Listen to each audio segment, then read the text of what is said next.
It is the recruiting roundup. Jared Cohen is off this week. Brad Susmat with Jason Jewell from Scout.com here in studio, brought to you by Rockin' Refuel Varsity. All right, Mike Norvell leaves. Rich Rodriguez stays. Balance of power in recruiting in the last week. Has it shifted with either one of these decisions? Nah, I really don't think so. I don't think Norvell really plays that much of a – it's not a big deal to me in recruiting. None of the kids that were committed flipped at all. Both Chase Lucas and N'Keal Harry both decided – they came out publicly and said they were staying with ASU. So while it's nice that Norvell moved on, I don't see that being a big deal for ASU's recruiting one bit. Okay, so in state, you talked to the high school coaches, you talked to the high school players. Norvell, was he widely respected and regarded? Is this a blow to Todd Graham? I definitely think it was a blow to Todd Graham because he was a very good football coach and a very good recruiter. But Todd Graham's a smart guy. He had to know this was coming. Norvell flirted with some other jobs last year as well, and this one just happened to be the one he ended up taking. So I think that Graham has some stuff in the works. He has to, as a head football coach, he has to know if he's going to hire quality assistants, those guys are going to end up, moving on. Okay, how does this impact Byron Murphy, Mike Norvell leaving? Does it do anything at all? I don't think so. ASU is recruiting Murphy as a defensive player, and Todd Graham actually coaches, on the defensive side of the ball. So Norvell leaving doesn't affect Murphy one bit. Okay, how does it impact another Murphy? Connor Murphy has talked about Arizona and Arizona State. He's still hurt. What's the latest with Connor Murphy? Yeah, last time I talked to him and his family, he had been down to and unofficially visited University of Arizona. Then he went out and saw his brother over Thanksgiving and has not scheduled any official visits. He's going to go visit Michigan, USC, and UCLA are a couple of other schools that he's going to go out and see.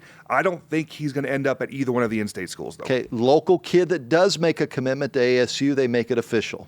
Marshall Nathy, Centennial High School, he actually signed scholarship papers early and is going to enroll mid-year. So tore his ACL. Applaud ASU for sticking with the commitment and taking Marshall, but he is one of the top in-state guards in this class. Okay, Austin Jackson, the offers keep piling up. It seems like every week you and Jared are raving about this young man. Is he going to go down? This is a 2017 kid, as one of the most recruited linemen in a long, long time in our state. Yeah, I think so. My boss, Brandon Huffman at Scout, asked me, he respects my opinion on the offensive line guys, and I told Brandon that Austin Jackson has me as excited as Andrus Pete and Taylor Lewan. Wow. Both ended up being first-round draft picks. Listen to you, throwing it out there. Well, you tell Brandon Huffman that he should respect you for that. He should give me a raise. Absolutely. Give him a raise. Why not? All right.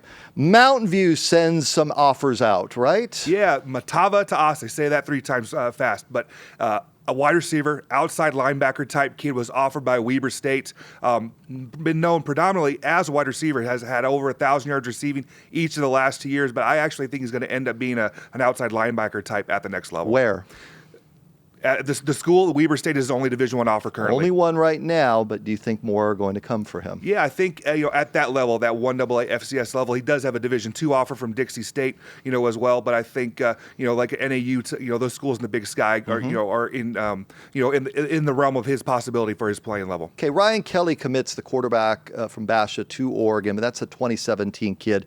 One of his receivers is starting to see the benefits of showing up with Ryan Kelly. Yeah, Terrell Brown got his first offer from NAU, and it's not going to be his only offer. I watched his tape, after he got that NAU offer and was just blown away. I'd seen him live against Desert Vista, but going back and seeing the tape, his body of work was very, very impressive. NAU gets another commitment late this week. Chase Lauritas, that kid down in Tucson, very good, versatile offensive lineman kid that could play center or guard up at NAU. I really like him. He picked the Lumberjacks over an offer from Army.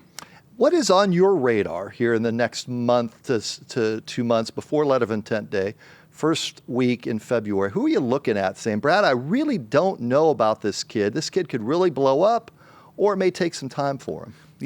Now with recruiting and how everything works is it's all sped up. Kids are recruited off of their junior film, really. Mm-hmm. The sleeper prospects are the ones I try to identify. So, the whole month of December, I'm looking for the guy that doesn't have a scholarship offer yet.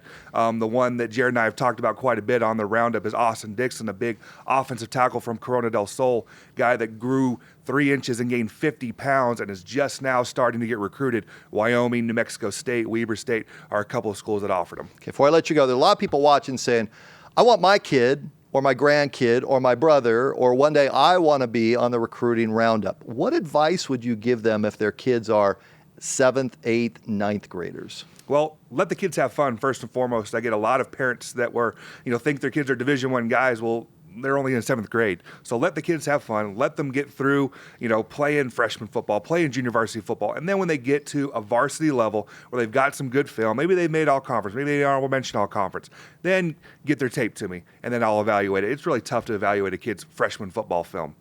Good stuff from Jason Jewell there with Scout.com. I'm Brad Sussmat. This has been the Recruiting Roundup, brought to you by Rock and Refuel Varsity on Sports360AZ.com.